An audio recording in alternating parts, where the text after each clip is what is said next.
Bonjour et merci d'être avec nous pour ce nouvel atelier organisé dans le cadre de la sixième édition du concours Une fois une voix. Aujourd'hui, on va poursuivre un petit peu cette réflexion sur qu'est-ce qui rend un podcast singulier avec Clémence Alzard qui va nous parler de comment trouver sa voix. Alors Clémence, est-ce que tu veux te présenter brièvement? Oui, bonjour tout le monde.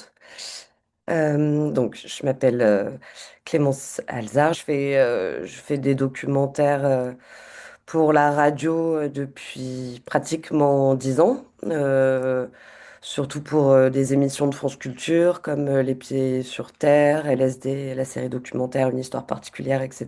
Et pour Arte Radio, qui est une radio essentiellement en ligne, et pour une émission collective désormais terminé, mais qui s'appelait le Radio Show en léger direct. Et dans mon travail, je m'intéresse surtout au rapport de domination, donc au rapport de genre. Ça peut peut-être vous intéresser vu le thème autour de la virilité. Je m'intéresse aux questions de genre, puis aux luttes sociales, aux personnes qui luttent pour leurs droits et à la justice sociale. Voilà, tout ça toujours pour la radio.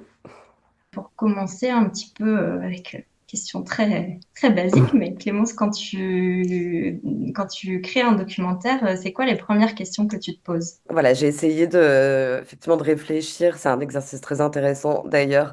Donc c'est une super opportunité cet atelier. Ça m'a permis de réfléchir un peu à ma pratique et voilà, pouvoir essayer de vous transmettre quelques conseils à partir de mon expérience. Donc ça n'est que mon expérience. Mais effectivement, quand je commence un documentaire sur une thématique donnée, ça peut être une thématique très large, un peu comme la vôtre, donc là, en l'occurrence, pour vous, la virilité. Je me pose d'abord la question, avant même de me lancer dans des recherches, dans la documentation, ce qui sera nécessaire dans un deuxième temps, mais dans un premier temps, je me demande ce que je sais, mais même ce que ça m'inspire, même si ça nous semble être un peu des clichés. Qu'est-ce que je pense? Est-ce que j'ai un avis? Qu'est-ce que ça m'inspire? Qu'est-ce que je ressens? Est-ce que ça semble faire écho intimement à une expérience, à quelqu'un autour de moi qui m'en aurait déjà parlé? Enfin, vraiment d'essayer de mettre, et d'ailleurs par écrit, un peu toutes nos premières pensées. Par rapport à une thématique et de les conserver en fait, ces questions, ces ressentis, les échos qu'on a. Ça peut m'inspirer une personne, un film que j'ai vu, un livre qui abordait la question, un lieu que j'ai visité, un événement, un problème, enfin vraiment peu importe, mais de noter tout ça, d'en garder une trace parce que souvent ce qui se passe dans le processus, dans la fabrique d'un documentaire, c'est que notre perspective, elle va un peu se modifier au cours des différentes étapes. Après, on va se documenter, on va rencontrer des gens, on va faire du montage, etc. Et qu'évidemment, toutes ces premières interrogations, ressentis, pensées, elles vont elles-mêmes bouger. Mais justement, c'est intéressant de les garder et de garder une trace de ce mouvement-là parce que c'est ça aussi son approche à soi. C'est comment est-ce que on est parti d'un point A, qui était notre rapport à une thématique, et puis comment, au cours de la fabrique d'un documentaire, et ben, ce rapport, il va bouger, notre perspective, notre regard, il va bouger. Donc, une des choses qu'on peut faire, donc là, je réfléchissais aussi à partir du thème de la virilité, ça peut être proposer une définition avant même d'aller regarder dans un dictionnaire. Voilà, voilà, comment est-ce que j'essaierai de définir ce mot? Qu'est-ce que j'ai l'impression que ça recouvre quoi comme réalité? Où est-ce que je me situe par rapport à lui? Même si je suis une fille, voilà, on peut être viril tout en étant une fille. Donc c'est vraiment essayer de, voilà, de me demander qu'est-ce que ça me fait, qu'est-ce que ça m'évoque, Est-ce que ça m'intéresse? Ça m'intéresse pas. C'est intéressant de le noter aussi, ça peut bouger également, mais c'est important de savoir, je crois, ce qu'on et de le conserver, ce rapport un peu premier à la thématique. Puis dans un second temps, donc c'est pour ça que je conseille d'établir une feuille de route. Moi, je fais vraiment comme un petit carnet de bord quand je commence à faire un documentaire où je note vraiment tout ce qui me passe par la tête dans l'ordre chronologique. Et il y a des choses qui se révèlent tout à fait anecdotiques à la fin, mais voilà, je garde vraiment tout ce cheminement, je le conserve sous la forme, voilà, oui, comme d'un petit carnet de bord que j'ai appelé là feuille de route. Puis dans un second temps, se documenter. Donc se documenter, parce que c'est quand même bien d'avoir toujours un regard un peu informé. Voilà, sur les sources, les ressources, c'est évidemment la presse généraliste, d'autres podcasts, les sciences sociales, et de prendre quelques notes, les questions. C'est important de prendre quelques notes aussi par rapport à ce que ça nous fait, par exemple, de lire tel ou tel article. Peut-être qu'il y a des choses qu'on comprend pas, mais ça, c'est intéressant de le relever, le moment où on lit quelque chose sur la thématique et puis ça nous questionne. Ça aussi, c'est ce qui vient fabriquer un peu une approche documentaire. Ces questions-là, elles nous appartiennent. Et donc, c'est ça qui va fabriquer ouais, notre approche vraiment personnelle, ce qui est quand même l'enjeu d'un documentaire. Dans un second temps, mais en fait, tout ça participe, se passe un peu dans le même temps. Ce qui différencie un documentaire, peut-être d'un exposé qu'on peut faire en classe, ou même d'un article journalistique stricto sensu, c'est que on cherche pas ni l'exhaustivité, ni l'objectivité. On cherche à proposer, c'est une proposition. Voilà, c'est une manière de s'emparer d'une thématique. Cette manière-là, c'est la nôtre. C'est celle que l'on fabrique à partir de ses questionnements, de ses ressentis, d'une expérience donnée, d'une envie. C'est très important, je crois, qu'il y ait une curiosité assez forte parce que voilà, c'est ce que le documentaire, c'est ce qui vient, ça vient chercher ça, une idée qu'on a envie de poursuivre. Enfin, ce qui va être intéressant, en tout cas de donner à entendre dans un documentaire, c'est la manière dont soit on s'empare du sujet. Et pour ça, c'est intéressant de savoir se positionner par rapport à lui. Euh, ce que j'appelle se positionner, c'est vraiment le fait d'adopter une approche personnelle, qu'on l'entende en fait, cette subjectivité. Là où on tend à l'effacer, bah, par exemple quand on fait un exposé, quand on écrit un article, même si en réalité elle est toujours là, cette subjectivité. C'est juste qu'on tend un peu à l'effacer. Là où dans le documentaire, c'est intéressant justement de la donner à entendre parce que c'est ça qui va distinguer notre démarche et notre proposition documentaire. Cette singularité, elle se construit. C'est pas, il faut pas que ce soit inquiétant de pas tout de suite, dès le début, savoir se positionner ou ne pas avoir, voilà, que ce soit pas encore très clair, ce qui singularise notre démarche. Ça peut être un petit peu impressionnant dit comme ça. En fait, cette singularité, elle va se fabriquer vraiment, c'est en faisant que ça va se fabriquer à tous les moments de la fabrique du documentaire, en amont avec ce qu'on a dit, mais surtout au moment où des questions vont surgir en se documentant, quand on va commencer à en parler autour de soi, quand on va commencer à faire les premiers enregistrements, quand on va commencer à faire le montage. Le montage, c'est un moment où s'exprime très très fort notre subjectivité parce que là, on fait vraiment des choix. Donc c'est bien de savoir pourquoi on fait ces choix, mais ça c'est déjà un moment où de toute manière on singularise notre démarche, puisqu'on fait des choix soit dans la parole de quelqu'un, soit voilà dans des sons qu'on a récoltés. Et toujours dans cette idée de garder une trace de ce qui nous traverse, de ce qui bouge au cours du processus. Je pense qu'à toutes les étapes du processus, c'est intéressant de le noter, toujours dans cette feuille de route, parce que vous verrez justement comment elle se fabrique, cette approche plus personnelle, plus subjective. Donc cette singularité, elle s'exprime évidemment dans les choix de montage, dans les choix de personnes, dans les choix de lieux qu'on va enregistrer, à tous les moments, hein, elle s'exprime, cette subjectivité, mais elle peut aussi s'exprimer sous la forme de micro, donc quand on enregistre des voix off. Donc c'est quand on prend la parole soi-même, soit en disant je, soit pour expliquer un peu ce qui se passe et apporter un autre Ouais, regard. voilà, exactement. Et peut-être ce dont on a Euh, l'habitude, justement, quand on écoute un peu la radio, c'est de micros très journalistiques, très efficaces.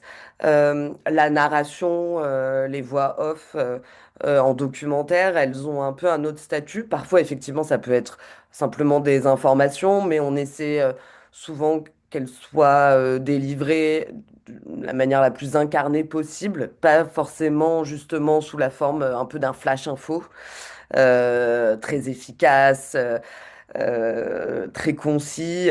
Là, justement, on cherche à... Ça peut être une écriture, bah, justement, pas très efficace. Ça peut être littéraire, ça peut être des jeux de mots, ça peut être poétique, ça peut être à la première personne, mais cette première personne, on le verra, il y a plusieurs manières de l'utiliser, mais en tout cas, ces voix off, ces micros, ça peut être, voilà, ça peut être comment dire, un exercice qui nous semble a priori pas très journalistique. Voilà, ça peut être poétique, littéraire, des pensées qui nous traversent, un petit journal. Enfin, voilà, on peut vraiment s'amuser. C'est important aussi voilà, de se faire plaisir, de tenter, d'expérimenter. C'est aussi comme ça qu'évidemment on construit un rapport au sujet et puis qu'on prend confiance aussi en s'autorisant bah, des pensées farfelues, des jeux de mots. Enfin, c'est intéressant que ce soit amusant pour soi et souvent on le transmet à l'auditeur. Du coup, c'est sympathique pour tout le monde Ouais. finalement. Et, et du coup, sur ces micros, il y a aussi la question de la voix, mais de la voix très concrète. Comment est-ce qu'il faut parler en fait? Est-ce que justement il faut essayer de parler comme un journaliste? Est-ce qu'il faut essayer d'être quelqu'un d'autre ou parler de manière plus naturelle? Qu'est-ce que tu recommandes toi? Mm. Est-ce que ça Bah, c'est dépend vrai que vraiment du... c'est toujours difficile cette question-là, parce qu'on a du mal à se départir de ce qu'on on a entendu, et c'est vrai on a plus l'habitude de, de tons très journalistiques, avec quelque chose d'un peu haché. Moi, j'essaie de me départir de ça, justement, d'aller ce qui m'a aidé dans un premier temps, c'est de plutôt, enfin, c'est des choses un peu toutes bêtes. C'est déjà les micros que j'arrive à les enregistrer un peu dans mon coin, pas en studio avec un gros micro, parce que là, je suis un peu tétanisée et ça convoque justement un peu des réflexes un peu froids et un peu désincarnés. Mais quand on a son petit enregistreur et puis voilà, on cherche quelque chose de déjà un peu plus intime, entre guillemets. C'est toujours une adresse à l'autre, mais, euh, mais voilà, de soi-même se sentir un peu rassuré, de pas être dans un cadre trop impressionnant. Et après, l'idéal en radio, c'est quand même qu'il y ait un peu d'élan, que ce soit un peu théâtral. Moi, j'y arrive pas forcément, j'ai tendance à être assez monotone. Mais j'ai l'impression que surtout, ce à quoi il faut faire attention, c'est à bien poser sa voix.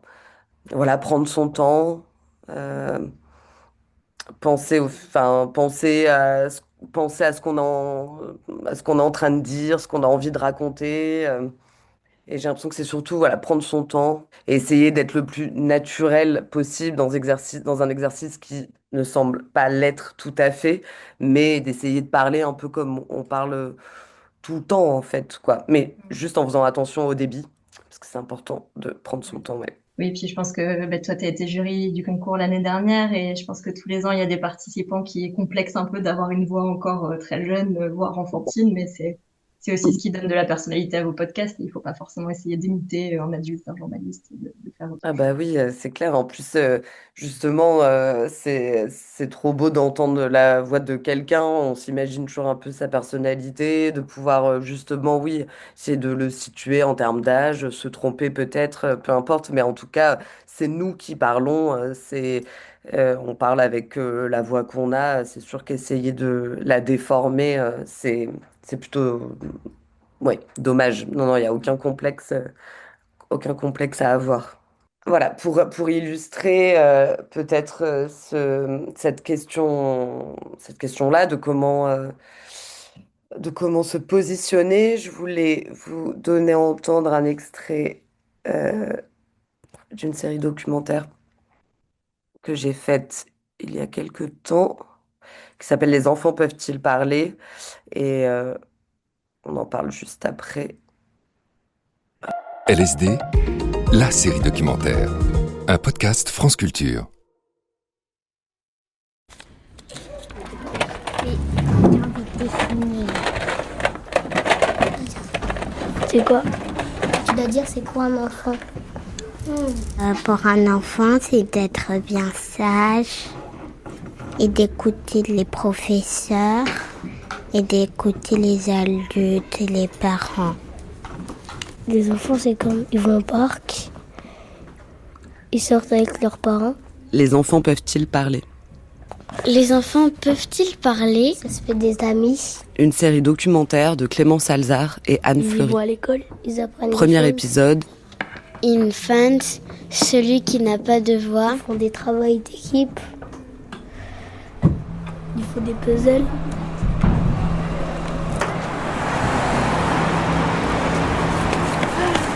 Salut Mia.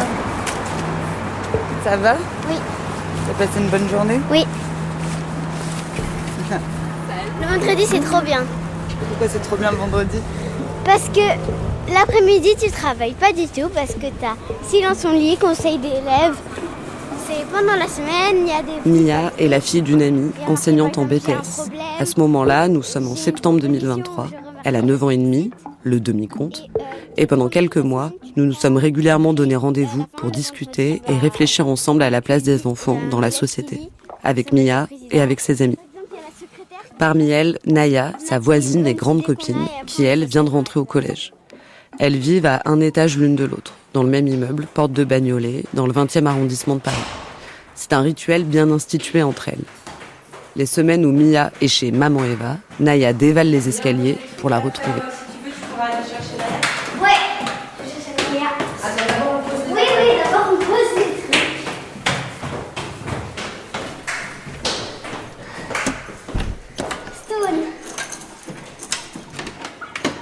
Stone, t'as été sage? Lui aussi, il veut passer. Je peux poser une question à vous deux? Oui. Vous diriez que c'est quoi pour vous être enfant? Avoir des beaux souvenirs, jouer, voilà. Pour être enfant, c'est être dépendant de quelqu'un jusqu'à ce que tu puisses faire ce que tu veux et tout ça. Ça veut dire quoi être dépendant de quelqu'un?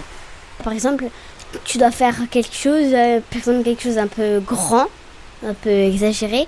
Tu dois demander la permission, tu pourrais pas faire ça sans juste parce que tu as envie de le faire comme ça. T'es d'accord avec cette définition, Naya? Oui, surtout être enfant, je trouve qu'on est plus épanoui, on aime voir beaucoup de choses, on est super curieux, voilà. Moi, je trouve aussi quand on est enfant, on est plus excité, on est plus dynamique, on est plus comme ça. Oui, c'est ça, et on imagine plus de choses, on a plus de créativité que quand on est adulte. Et pourquoi? Parce que quand on est adulte, on a moins le temps d'être créatif, de faire des dessins ou de jouer. Mais si les adultes, ils auraient pas des métiers, si ça n'existait pas, bah, je pense que leur amusement préféré, ce serait les jeux aussi. C'est quoi un enfant? Est-ce que enfant, c'est quelque chose qui va de soi? Dans son livre Les enfants d'abord, texte compagnon, l'écrivaine Christiane Rochefort dit la chose suivante. On ne connaît que des enfants des adultes. Ce sont les adultes seuls qui établissent la science des enfants et donnent de ceux-ci, dans des ouvrages nombreux, les définitions accréditées auxquelles les enfants eux-mêmes ont à se conformer. Seuls les adultes savent ce que sont les enfants et ce qui est bon pour eux. Avec Christiane Rochefort, je comprends que les enfants sont parlés. C'est peut-être une facilité de penser, mais je demeure troublée par l'étymologie du mot « enfant ». En latin, infans, cela signifie « celui qui ne parle pas ». Il m'a semblé utile de m'arrimer à ce trouble pour peut-être conjurer ce mauvais sort de la langue. Voilà pourquoi je voulais donner à entendre cet extrait, parce que là, pour le coup, avec ce documentaire-là, j'ai vraiment cherché à donner à entendre mon point de départ, la question première que je me posais, voilà, c'est quoi un enfant? Est-ce qu'on peut définir ce que c'est un enfant? Ma démarche, qui était celle de, évidemment, d'abord poser la question à des enfants, puis le fait de m'être documentée et d'être tombée sur ce texte qui m'a accompagnée, qui a fait d'autres questions. Donc là, évidemment, ça, c'est une proposition documentaire hein, où je parle quand même beaucoup. Mais finalement, mes choix, on les entend aussi à plusieurs moments. C'est le geste d'abord d'aller voir des enfants, de garder des petits sons qui sont un peu des à côté, celui du chat, etc. Ça, c'est aussi évidemment des choix subjectifs. Mais je voulais donner à entendre aussi parce que parfois, une manière de se positionner, c'est aussi de dire vraiment les questions qu'on se pose soi. Les moyens qu'on a utilisés pour tenter d'y répondre. Et par exemple, dans le premier micro, je dis le lien que j'ai à l'enfant qu'on entend, à Mia. Donc là, par exemple, j'utilise la première personne, mais pas forcément pour partager une expérience vécue de moi enfant, quelque chose comme ça, mais pour me situer par rapport à Mia, à cet enfant qu'on va entendre. Et ça aussi, c'est une manière de se positionner, de se situer, dans le sens où on dit aux auditeurs, par exemple, une relation, un lien de proximité qu'on a avec les personnes qu'on qu'on interviewe. Il y avait une question, mais à laquelle tu as un peu répondu déjà, qui était vraiment sur le sujet, le choix du thème au départ. Est-ce qu'on doit se concentrer sur un seul sous-thème ou est-ce qu'il faut essayer de tout aborder? Donc, tu parlais justement du fait que fallait pas chercher à être exhaustif. Ouais. Oui, bah justement, c'est intéressant si nous, on a tout de suite envie de s'intéresser qu'à un sous-thème, entre guillemets, ça veut dire que déjà, on a un élan de quelque chose, il y a quelque chose qui nous intéresse plus que d'autres portes d'entrée dans cette même thématique. Donc non, ouais, s'accrocher à ça, c'est plutôt justement, c'est super, non? Ouais. Voilà, donc là, c'est un petit peu un gros mot. C'est une démarche qui me semble assez importante. La réflexivité, c'est une notion qui vient des sciences sociales et humaines et qui renvoie à l'exercice de réflexion sur sa propre réflexion. C'est intéressant au cours de la fabrique d'un documentaire d'à la fois euh, euh, être très attentif à ce qui nous intéresse, ce qu'on ressent, les questions qui surgissent, qu'on a envie de poser, de poser à d'autres personnes, de creuser. Euh, mais c'est toujours un peu intéressant de se poser la question aussi de pourquoi je pense que je pense, pourquoi est-ce que c'est ça qui m'attire plutôt qu'autre chose. Est-ce que je peux avoir des biais? Est-ce que ce que je semble, là j'ai l'impression d'avoir une certitude chevillée au corps, bah, peut-être qu'il faut que je l'interroge, surtout si ça semble être une certitude, c'est même bien de s'en méfier. Et d'essayer même peut-être au cours de la fabrique de qu'elle puisse complètement voler en éclats. Mais en tout cas, voilà, d'essayer d'avoir, c'est ce qu'on appelle une posture réflexive, de se poser un peu la question de pourquoi je pense ce que je pense.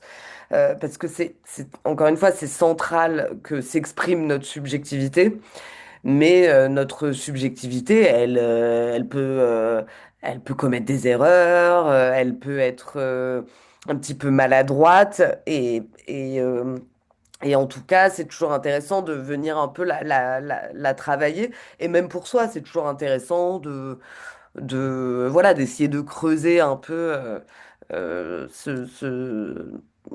cet exercice-là de réflexion sur sa propre réflexion. Et c'est notamment important quand on est ou pas concerné par une thématique. Parfois, on peut être très très loin de cette thématique. Ça ne veut pas du tout dire qu'on ne peut pas s'en emparer. Mais ça veut dire que cet exercice un peu de se poser des questions sur pourquoi est-ce que je pense ce que je pense, pourquoi est-ce que je crois ce que je crois, c'est particulièrement important parce que c'est là où, du coup, bah, on va peut-être se retrouver à interviewer des personnes qui, elles, sont concernées par une thématique. Là, par exemple, dans le PowerPoint, je parle voilà, s'emparer d'une thématique, par exemple, autour du racisme, mais de pas être soi-même concerné par le racisme. Donc, ça veut dire être un peu humble et se dire que bah, il y a sans doute des choses qu'on ne sait pas, peut-être des clichés, des angles morts, peut-être voilà, des choses qu'on ne sait pas parce que c'est une expérience qui n'est pas vécue. Et ça ne veut pas dire qu'on ne peut pas poser les questions, c'est juste que voilà, ça invite à un petit peu davantage peut-être de vigilance sur son approche, sa réflexion, c'est ce qu'on pense. Euh, et parfois, c'est intéressant de la donner à entendre aussi, cette posture réflexive, pour que ce soit un petit peu moins abstrait. Je voulais aussi vous donner à entendre l'extrait d'un documentaire. Ce documentaire, précisément, qui était sur le handicap, c'était donc sur une thématique qui, moi, me concernait pas personnellement. Hi, how are you? Every morning he got up, dreading each moment he had to be awake. Le handicap concerne environ 12 millions de personnes en France. C'est 20% de la population française. C'est beaucoup. Le savais-je? En maternelle, j'ai eu une copine, Lily, qui était trisomique. Elle fuguait souvent et je me disais qu'elle avait un sacré cran. Ça me plaisait bien. Un jour, on nous a dit que Lily ne serait plus scolarisée avec nous. Elle serait dans une école, mieux pour elle. Lily a disparu. Dans ma classe, jusqu'à l'université comprise, il n'y a plus eu de personnes handicapées autour de moi. Pas une. Environ 12 millions de personnes handicapées en France. Pourtant, à la rentrée 2019, seul 1,69% des étudiants et étudiantes étaient en situation de handicap. Les discriminations liées au handicap sont la première cause de saisine du défenseur des droits en France. Ce travail documentaire fut une succession de chocs. L'ampleur de l'oppression, l'ampleur de mon ignorance. J'ai enfin vu le métro parisien, absolument impraticable, en fauteuil roulant. J'y ai vu les handicapés psychiques, sans abri, pour la plupart non blancs. J'ai appris qu'un enfant autiste qui crie, s'agite, a souvent besoin de bouchons d'oreilles. J'ai appris qu'on stérilisait les femmes handicapées mentales. En pleine pandémie mondiale, j'ai appris le tri. En cas d'engorgement des hôpitaux, un tri pouvait s'opérer selon un score de fragilité clinique, une fragilité notamment pensée en fonction de sa dépendance. Dans une société où les transports, l'espace public, le bâti sont massivement inaccessibles, ce score de fragilité clinique, crypto-eugéniste, m'a effrayé.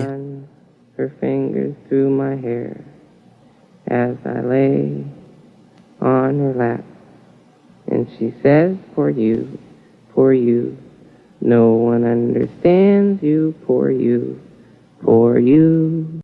Si je voulais donner à entendre cet extrait, c'était aussi pour dire que, par exemple, là, je me sers de cette première personne aussi. Donc ma première personne le jeu, pardon, la première personne du singulier pour parler justement de mon ignorance, de cette ignorance de personnes valides, puisqu'en réalité, les personnes handicapées que j'ai rencontrées pour cette série documentaire, elles étaient absolument pas ignorantes de tout un tas, de tous les empêchements et de toutes les discriminations qu'elles subissent. Mais moi, mon ignorance, c'était le fruit finalement de ma position sociale plus favorable, en l'occurrence sur cette question-là. Et je me disais que c'était intéressant de donner à entendre justement... c'est ça aussi une position réflexive, c'est de se dire, ah bah voilà, j'ignorais, je me rendais pas compte parce que en fait, ma réflexion, ma pensée, elle était le fruit de ma pensée de personnes valides dans une société qui, en fait, discrimine massivement les personnes handicapées. C'est ça, en fait, interroger sa propre réflexion, c'est interroger un peu ses angles morts, ses biais et pourquoi ils existent. Et l'autre raison pour laquelle je voulais vous donner à entendre cet extrait, c'était que ce qui peut... Là, je donne quand même un peu des informations un peu froides, donc des chiffres, des choses comme ça. Parfois, c'est important de le faire, en l'occurrence. Là, c'est aussi des contraintes éditoriales propres à cette émission, mais de temps en temps, quand même, voilà, c'est bien de donner des chiffres. Et je me suis dit, bon, bah, comment je peux essayer de les donner de la manière justement la moins froide possible, peut-être en disant que ces chiffres-là, ils m'ont effrayé, que je me rendais pas compte de l'ampleur. Ça peut être ça en fait aussi une manière de donner à entendre sa subjectivité, c'est de dire qu'est-ce que ça nous a fait. Ce que je vous disais un petit peu au début aussi, c'est que au moment où on se documente, on prend un peu des notes sur ce qui nous intéresse, mais c'est bien aussi de savoir, voilà, qu'est-ce que ça nous fait? Est-ce que ça nous étonne? Est-ce que ça nous effraie? Voilà, est-ce que voilà, on est surpris, on a peur, et ça peut être une manière après dans les micros d'essayer qu'ils soient pas trop désincarnés au moment où on doit, si on doit le faire, transmettre des voilà, des chiffres, des faits pas très très poétiques, quoi, sur le moment, s'il y a des pourcentages, tout ça. Voilà, donc ça, c'est un peu la sainte trinité. Neutralité, subjectivité, légitimité, c'est finalement ces notions-là qui paraissent voilà, très très théoriques, peut-être un petit peu abstraites, peut-être un petit peu impressionnantes. Finalement, on les a croisées là au cours de cette demi-heure qu'on vient de passer ensemble. Mais c'est simplement pour en remettre une petite couche. On a évoqué cette question voilà, on vise pas l'exhaustivité. L'idée, c'est pas de faire vraiment un panorama très précis d'une thématique, de l'avoir vraiment couverte sous tous ces aspects. On assume que ce sera une perspective sur une thématique, une sous-thématique, et on assume aussi de ne pas être tout à fait neutre.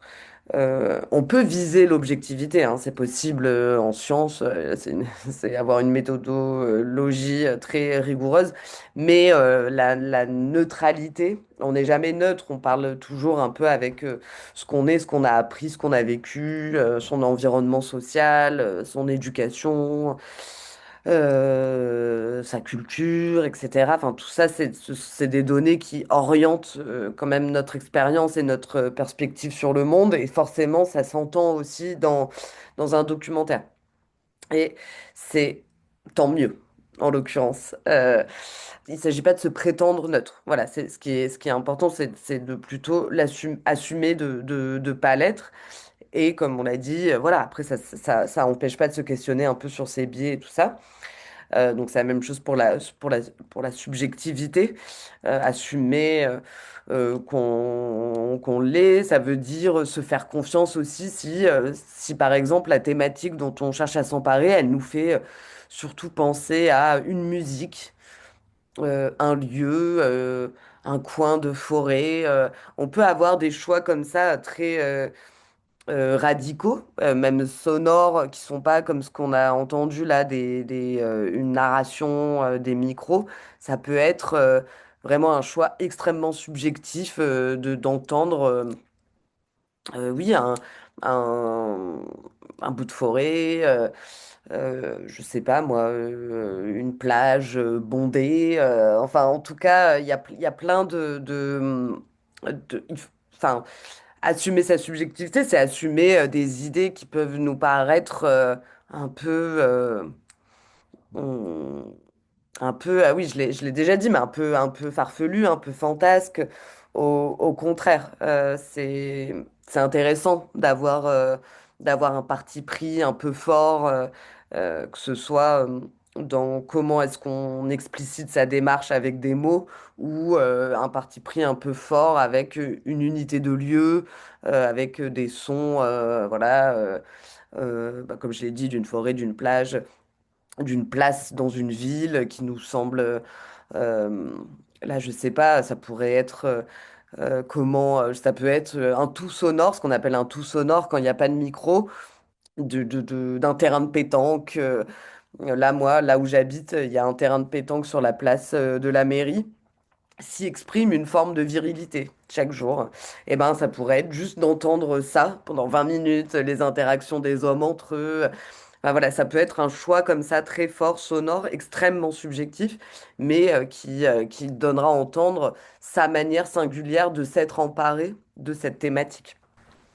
Ouais, quelquefois, on Et invite les auditeurs et les auditrices à venir dans notre tête, à entendre avec nos oreilles, à suivre nos pensées, à voir avec nos e- yeux.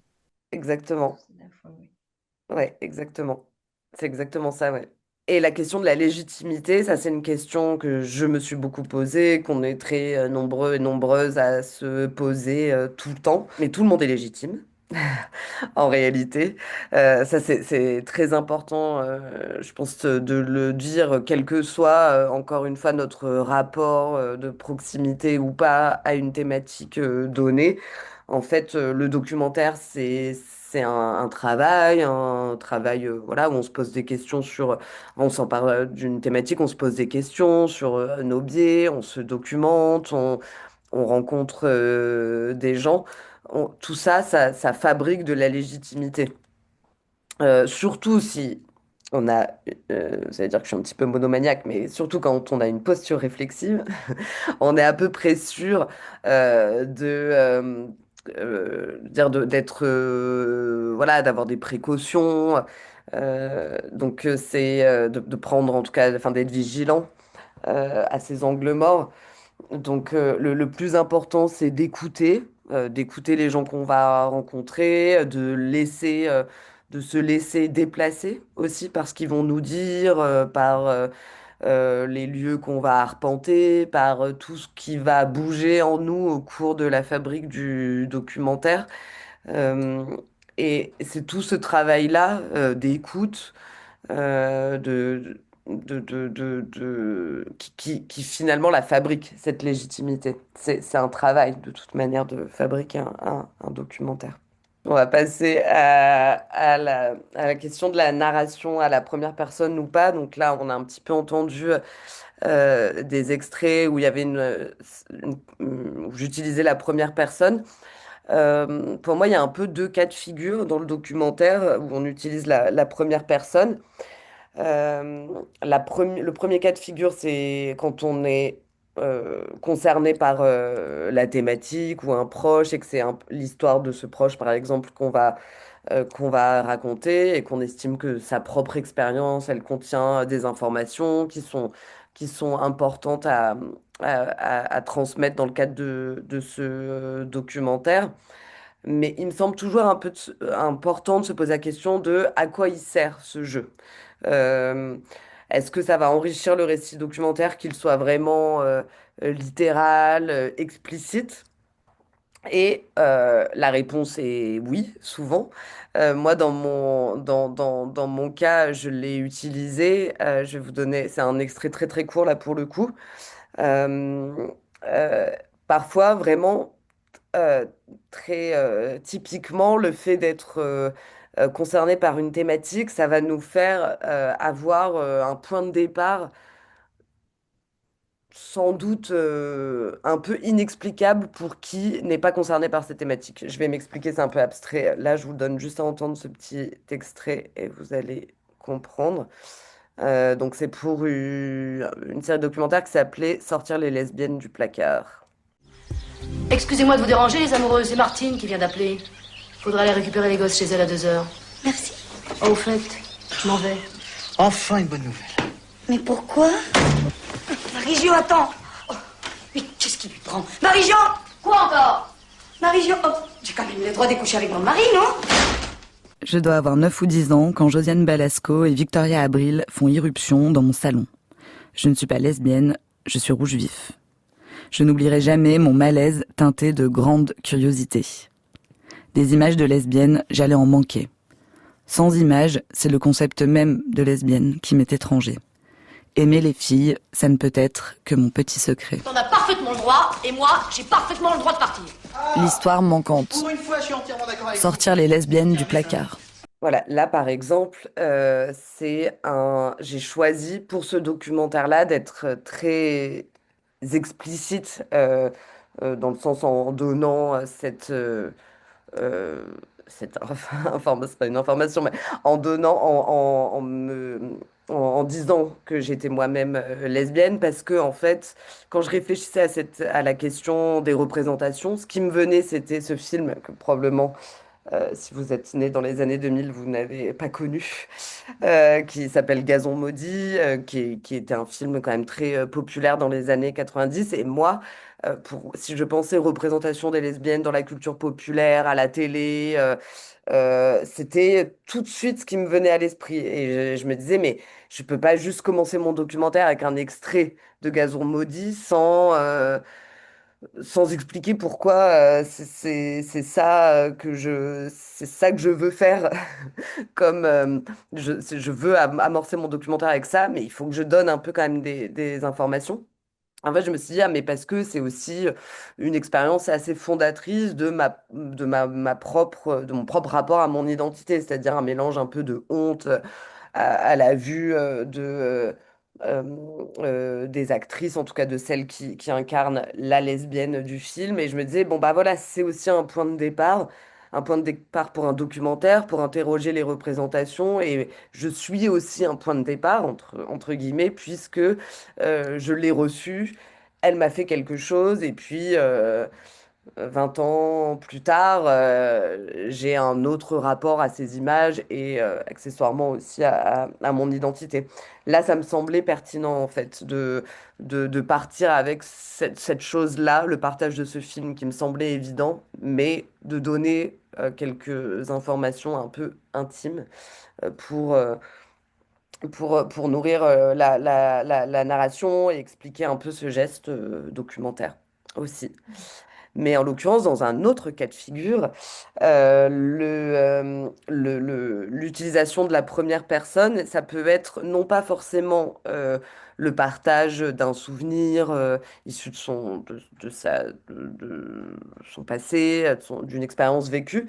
Ça peut être vraiment le jeu, un peu comme dans le documentaire avec les enfants, un jeu de situation où je me mets en scène en train d'enquêter en train de faire des recherches, avec l'envie d'appeler une telle. C'est pour ça que la narration à la première personne, c'est pas forcément une première personne intime, mais au sens, c'est toujours une première personne intime, mais disons qu'elle n'est pas toujours explicitement intime. C'est-à-dire qu'en fait, le fait aussi de se mettre en scène en train de rechercher, de dire, voilà, là j'ai envie d'aller rencontrer une telle parce que j'ai la sensation qu'elle pourra avoir des réponses à mes questions, c'est aussi une première personne, c'est une manière aussi de raconter l'histoire en prenant un peu l'auditeur par la main, en faisant un peu comme si c'était une enquête avec du suspense, etc. Ça peut être ça aussi, la première personne. Et en l'occurrence, pour vous donner un petit exemple, j'ai un mini extrait aussi. Comme Suzette, je cherche à combler les trous. Et de mon côté, je pars à la recherche de la Eva Kotchever, ou plutôt Eve Adams, proche des cercles anarchistes aux États-Unis. C'est elle qui m'interpelle. Yves, qui aurait travaillé à Mother Earth, le journal en langue anglaise fondé en 1906 par l'anarcha-féministe Emma Goldman. Allô? L'historienne Alice Béja connaît très bien Emma Goldman et le mouvement anarchiste états-unien. Oui, bonjour. Alors je lui écris, je lui dis ce que je sais sur Yves, et on s'appelle. Merci, du coup ça m'a permis de voir qui c'était, je ne la connaissais pas, ça a l'air complètement fascinant. Ça sert à rien de poursuivre, c'était juste pour vous donner un exemple de... Moi, je fais souvent ça aussi, même quand je prépare un peu les documentaires. J'enregistre, par exemple, si je passe des coups de fil à des gens, j'enregistre ces coups de fil parce que je me dis, ça peut toujours être des petites séquences qui permettent de mettre de la vie, de dire à l'auditeur pourquoi on va rencontrer cette personne, et puis là, de se mettre en scène, donc de se mettre en scène soi en train de mener l'enquête, passer des coups de fil, etc. En l'occurrence, cette femme dont j'essaie de raconter l'histoire là dans un documentaire, elle est aussi lesbienne, mais dans cette émission, il m'a pas semblé pertinent de moi de dire moi aussi, parce que c'est pas ça qui a été central dans la volonté de raconter son histoire. C'est pas mon expérience n'était pas comparable à la sienne. Mais en revanche, effectivement, j'ai utilisé une première personne qui est plutôt celle d'être intéressée. Voilà, intéressée par quoi? Par cet aspect-là de sa vie. Et voilà, j'ai plutôt essayé de me mettre en scène en train de chercher, puisque j'avais l'impression que c'était ce qui allait délivrer le plus d'informations, qui allait mettre le plus de vie dans le documentaire, donner lieu à une narration voilà, plus incarnée, mais aussi intéressante et pertinente. Parfois, là, en l'occurrence, ça aurait pas été très pertinent de parler de mon vécu. Alors ça, c'était une question qu'on avait reçue, que vous aviez reçue. Oui. Donc, est-ce que l'on doit raconter nous-mêmes les histoires ou on doit collecter les histoires des autres? Les deux. En réalité, on raconte soi-même, on raconte l'histoire et pour ce faire, souvent, on collecte les histoires des autres et ça devient un peu un savant mélange.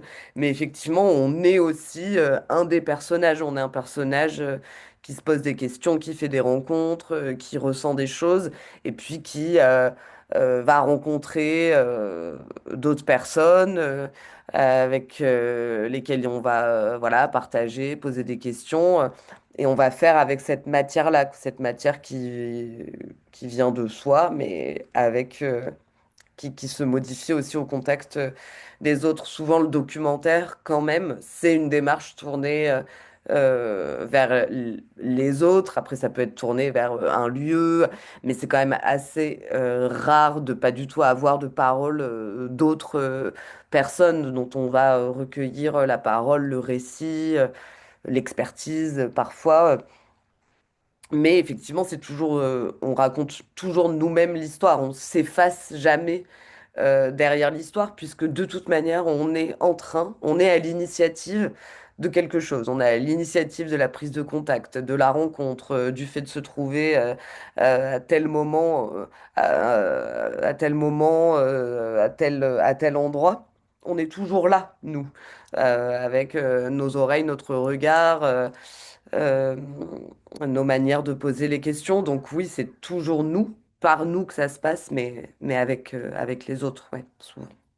Et on n'est pas obligé de faire entendre sa voix si on a. Alors, on a reçu une question par rapport à ce que tu disais avant sur le jeu. Quelqu'un qui nous demande est-ce que le jeu peut avoir plusieurs statuts dans un même documentaire?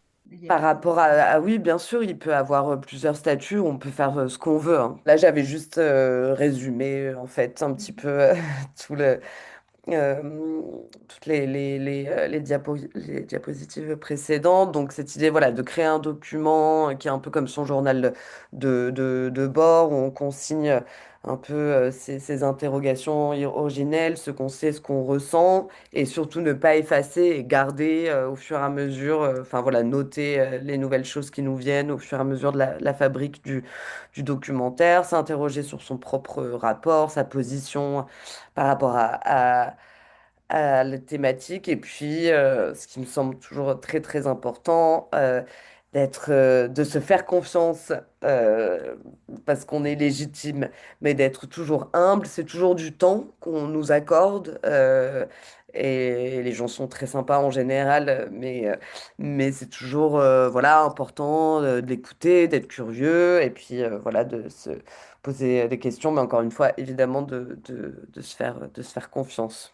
Moi, j'avais une dernière question quand même, c'est que tout ce dont on a parlé, c'est des démarches très personnelles, très intimes, trouver sa voie. Mais dans le cadre du concours, on a pas mal de personnes qui travaillent en groupe, euh, des classes entières, etc. Alors, comment est-ce qu'on fait pour trouver sa voie à plusieurs? Est-ce que tu as Mm. des suggestions? Bah ouais, c'est hyper intéressant. Je pense que ça peut être une démarche, effectivement. Je pense qu'il y a toujours un peu un moment où ça peut être bien de se poser un peu toutes ces questions-là, soit d'abord un peu dans son coin, et puis surtout de se les partager. Et après, effectivement, ce sera un travail de trouver notre voie, mais à partir justement voilà, de ce qui intéresse un peu chacun. On trouvera du commun, enfin quelque chose qui, euh,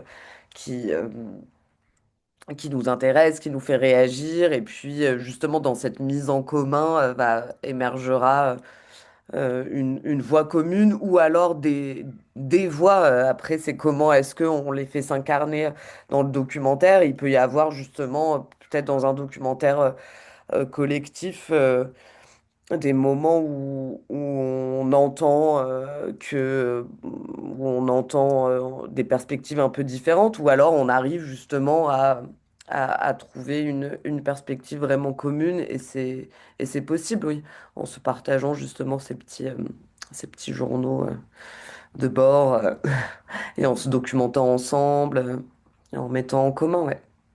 Eh ben, merci beaucoup, Clémence. Et puis, merci à vous toutes et tous qui nous avez suivis. Merci beaucoup. Bonne soirée.